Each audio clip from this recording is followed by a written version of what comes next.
Hey everyone, Mike Reinold here from MikeReinold.com and Champion PT Performance up in Boston. Today I wanted to share a quick demonstration of how I stretch people's forearms.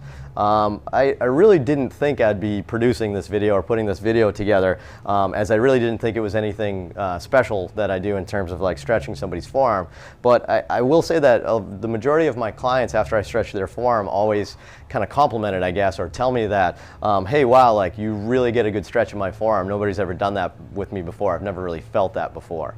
So I wanted to give you a couple of pearls on kind of how I do that, and I think there is a good way and there's a better way to stretch the forearm a little bit. So I wanted to kind of share that real quick with you here. So if we're trying to stretch the flexor pronator group, right, you have to stretch two things. It's the flexor pronator group. So we need to extend, but we also need to supinate the wrist. And I think that's the first area that I sometimes see people forget, is they just work on extension, but they don't work on supination at the same time. Okay, so for me, you actually want to extend and supinate when you're stretching the wrist, and you'll get a little bit more of a feel in that flexor pronator group. And you can play with that. Some people are super tight with just extension. Some people are tight with extension and supination. You can kind of put those two together and feel a little bit of a difference. So sometimes you'll feel that and sometimes you'll notice that. You can play with that. It's pretty easy to stabilize and it's pretty easy to lock in. I would say the tip I would give you is extend completely first and then supinate.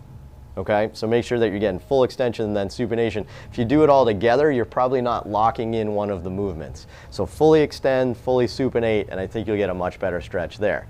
That's the exact opposite now. If we wanted to do the more lateral aspect of the arm, you want to flex and then pronate and make sure you really get that in that position. So a lot of times I'll stabilize up here if I have to, I'll flex, pronate, and it's a big difference right there. So those are two easy tips right here, but I think the real game changer for me, for somebody that has tightness in the flexor pronator mass, you have to realize here that especially if you're working with an athlete and somebody that has a lot of mobility, it's kind of hard for them to feel a stretch in that area because it's so easy for them, to get their laxity and their hypermobility.